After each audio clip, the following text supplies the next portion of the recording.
Hey, I'm Grant with Grant's Game Rex. In April, I played 22 games for the first time. Most of those were new release games, and a few of them were games that came out last year, or games that came out even before that. And so I'm picking my top 5 from those games. I do this every month here on Rahdo's channel. Thanks so much for being here. It's informative and also, silly. So I can't not be silly. I don't know how to not be silly. But, hopefully you find some good games here. Let's get into it. I spent last week at Gamma Expo in Reno, and I got to see a lot of games. I literally saw hundreds of games.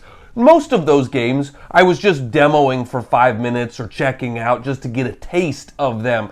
Those games are not eligible for this video because I didn't do full playthroughs. But I did get a chance to do a few full playthroughs at Gamma. And so my number 5 game of the month is Expeditions from Stonemaier Games. I did have a chance to play through a full game of this, and it's really awesome.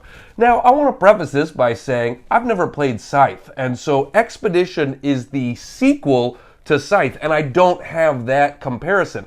I'm a medium weight gamer, and Scythe always intimidated me a little bit. I thought it would be too much for me, but Expeditions is not at all. Expeditions really fits that medium weight category. It plays very quickly. Now, while I haven't played Scythe, I did play Expeditions with other people who have played Scythe, and I will say everybody that I played Expeditions with liked it more than Scythe. Everybody thought, Scythe is a very beloved game, but some people have problems with the combat system or this and that, and almost everybody I talked to was like, this makes all of that stuff better. This streamlines it, it's an easier setup, it's a faster play, and that's one of the things I loved about Expeditions so much, is that there's a lot going on. There's a lot of choices, there's a lot of strategy, there's a lot of things to do in the game, but every turn moves really quickly.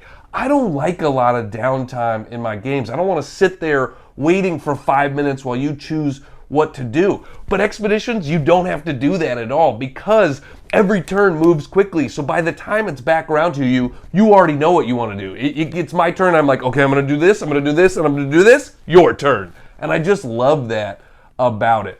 There are 2 versions of Expeditions coming out. There is a cheaper version with plastic mechs, plastic miniatures, and then a deluxe version that has metal mechs. And, the metal mechs are amazing, as you can imagine, but the plastic ones are cool too. So if you want a cheaper game, you're not losing that much by getting the more sort of retail version of the game. It's really worth checking out. It comes out this summer. The reason it's number 5 on my list is because I only did have a chance to play it one time, and so I could see it rising on lists like this as I get more into the game and as I learn it more. But for now, I didn't want to put it higher because it was only a one playthrough, but it was a playthrough that was worth, talking about and made me excited, and I wanted to share because it's great. It's a great game. Hey, you guys are constructing an expedition, huh? I know a thing or two about construction. Is that because you work construction? Yes, that's exactly right. How did you know? Oh, just a hunch. Well, I've developed a 27-point plan for when you're constructing anything. You need to follow all of these steps. I'll get into it right now. First, you have to... My number 4 is Marrakesh from Queen Games, and this is part of Queen Games' new Stefan Feld's City Collection. So they are doing a bunch of Stefan Feld's games. A lot of the games in the City Collections are sort of reimaginings of old Stefan Feld games. They took Bruges and they turned it into something more modern and let him make some rules changes to it. They're largely inspired by the other games, but are sort of updated versions of them. Well, Marrakesh is one of the original games in that line. This is not a reimagining of an old game at all. This is a new game, and it's great. I am somebody, I've said this on here before on this series, that dry Euro games aren't necessarily my jam. I want there to be strategy in the game, but I also want there to be a little bit of excitement, a little bit of unknown. I don't want to just have it, all laid out for me, because that feels like I chose to be a comedian, not a lawyer. You know what I mean? I know what my life would have been like if I was a lawyer and I chose comedian instead. I want some unknown in my life.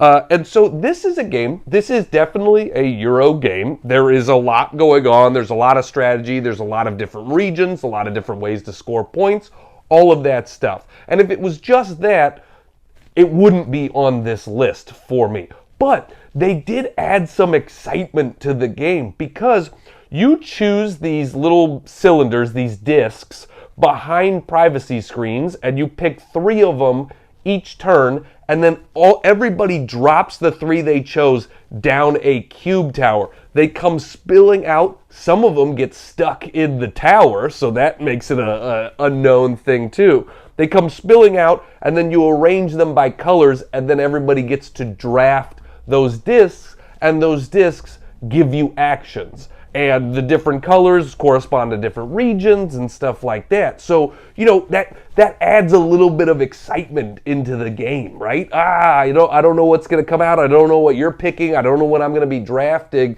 And so, there's that initial sort of pop of excitement in the turn. And then everybody, goes to their board and does their Euro thing, tries to figure it out and tries to maximize their efficiency and their points and stuff like that. But just that cube tower makes it feel different enough from a dry Euro to me that it makes me really like this game. So yeah, Marrakesh. This is, I have the Essential Edition here, which is essentially the retail edition. There is a big deluxe edition. The deluxe edition comes with dual layered boards. It comes with all wooden components, all of that sort of stuff. I don't have the dual layered boards, and I don't have all of the wooden components, but I also have a much smaller box size that fits on these shelves a lot easier. So, and it's also way cheaper for this version of the game. So, Marrakesh. This cube tower you wanted is huge. Yeah, it is pretty big. How do you want us to get it in here? Just bring it in. Are these ceilings even 8 feet tall? No, it's 8 inches by 4 inches. Oh. Hey, Gary, they wanted 8 inches. My number 3 game of April was Earth from Inside Up Games. If you like engine building games, which I do, then Earth is a must-have for your collection. It is a nature-themed game where you are building out a tableau of cards, but the engine building aspect of it is so satisfying because there are 4 main actions in the game. So when it is your turn, you get to choose one of those 4 main actions, and then you get to fire off every card in your tableau that matches that action. Oh, I took the red action, I get the base, resources for taking that action, and now I look through all the cards I've planted and do all of the red actions in that. Which, that's really fun in and of itself. But the most fun thing about the game is that even on other players' turn, when they choose an action, you get a sub-action. So you are literally always doing stuff in this game. You are always gaining things. You are always getting stuff, which feels so satisfying because you're like, well, I'm getting this, and I'm getting this, and I'm doing that, and I'm doing this, and we're all having a party together. It feels good to always be involved and to never be waiting. There's definitely times where I'm like, on your turn, I'm hoping you take this one action because that is really beneficial to me. But even if you don't, well, I still get to do something. So this is another one of those games that just feels really snappy. You can play this really quickly. I find if I'm playing this game with people that know what they're doing, the game plays in under an hour, which there's a lot of stuff going on. There's a lot of things to keep track of, and games like that don't often take under an hour, which I really like about it because, again, it feels snappy the whole time. It's also very gorgeous. You can tell by this cover that, there's a lot of beauty in the game as well. And it's got some fun table presents because you'll be building these little sort of tree things and putting canopies on them, and, it looks neat. So again, if you like engine building games, I highly, highly recommend Earth. Carl couldn't join us last month because he was on vacation, so let's throw it over to Carl's corner and get his thoughts on Earth. I love the game because you're constantly getting soil. Remember when we used to eat soil when we were children? I miss those days. Eating soil. That's why I keep soil in my pocket. Look, I've got a handful. I'm gonna eat it now.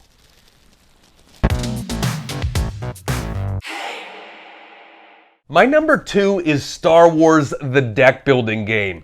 This is a 2-player head-to-head deck building game in the same world as Star Realms, Hero Realms, things like that. You know, it definitely feels similar to those games, but dare I say, I think I like this one more. I think I would choose this one over Star Realms. And Star Realms is great, don't get me wrong, but one, I'm a sucker for the Star Wars theme here, you know, and it definitely does feel thematic because of the artwork and the characters that are in the game. You're going to see a lot of people that you know and love from the Star Wars universe, and they've also certainly left space for expansions. Not every character you know and love is here in the base game, so I'm sure there will be more. But the thing that I like the most about it is just, it's a real subtle change, but it makes all the difference in the world. You are playing, one player plays as the Rebellion, and one player plays as the Empire, and in the market of cards that you can buy to add to your deck, there are both neutral cards, cards for the Rebellion, and cards for the Empire. So if you're playing the Empire, you're the only one that can buy Empire cards and put it in your deck. But you can also spend resources to destroy cards out of the market line so that the other player can't add them to their deck. It's a hard choice because I'm essentially spending all my resources to play defense against you, but I'm not adding anything cool to my deck in that situation. So do I want to play defense or do I want to play offense sort of stuff? It's really interesting, you know, and it makes for like, oh no, Leia's out there. Well, Leia's really powerful. I might want to prevent you from getting Leia. And I don't know, it makes it feel different than other deck building games, even though it's pretty similar to other deck building games. Even though most of the mechanisms, you know, it's very similar in that, like, there's a market of cards, we're paying, we're adding it to our discard pile, they're getting shuffled in.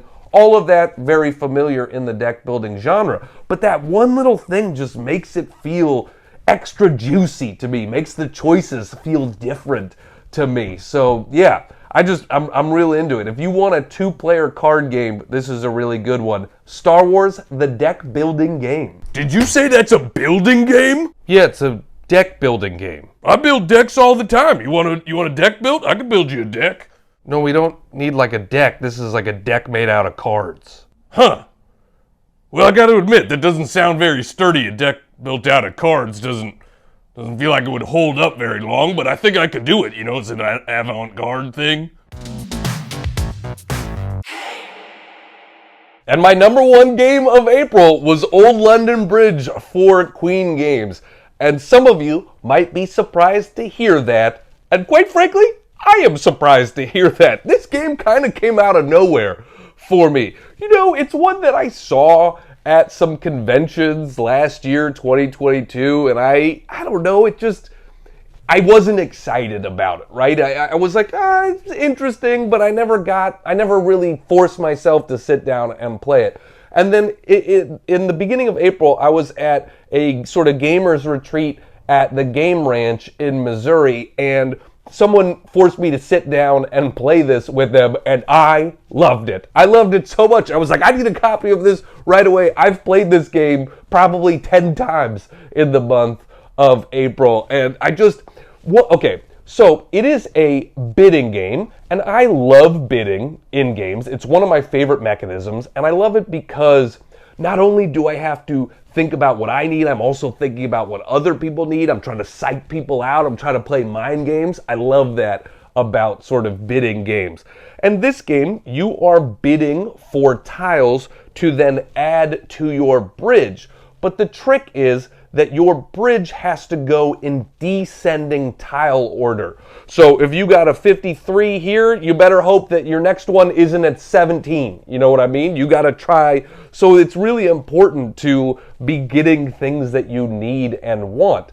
One of my favorite games of all time is a game like Nidavellir, where there is a lot of bidding in it, but there's also a lot of strategy, and it also plays decently quickly.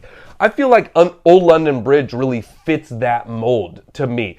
There's a decent amount of choices and strategy, but it plays super fast. I'm playing this game with people that know what they're doing. I can play it in 30 minutes. You know, you can just, if we're picking a card, we're bidding for something, we're putting it in, boom, boom, boom, boom. So I love that about it. And again, it's got that intrigue of like, who's going for what? It also doesn't hurt that it's got pretty good table presence. You know, the bridge that you're building is three-dimensional, so it looks pretty cool on the table. So if you want like a light strategy bidding game that looks pretty cool, check out Old London Bridge for sure. London Bridge fell down. London Bridge is falling down and all my friends are gone. Those are my top 5 games of April. I play a lot of games every month, and this video is hard to make. It is hard to pick 5, but I have done it, and I feel pretty good about it, and I feel pretty good about all 5 of these games. I think anybody out there would really enjoy any of them. I do this video on Rahdo's channel every month where I run through my top 5 games of the month. However, I will not be doing one this next month. There will be no Grant's Greatest Games for May because I'm going on vacation next week. I'm going to Europe for 3 weeks. I'm going to Iceland, Ireland, and Scotland, and I am excited because it is my first international trip like this in over a decade, and I need the break and I need the recharge, so I won't be playing that many games in May. I'm definitely going to bring some with me on the trip, and I will find time to play games, but it won't be my focus for the month. So there won't be one of these videos at the start of June, but I will be back. There will be more. I love doing these videos. Thank you so much for watching them. Hey, why don't you check out some more of Rahdo's videos? He's making videos all the time. Subscribe to his channel. I'm sure you probably are if you're watching this. And you could also go over and check out some more of my videos and subscribe to my channel. Thanks so much, everybody. I hope you have a wonderful May.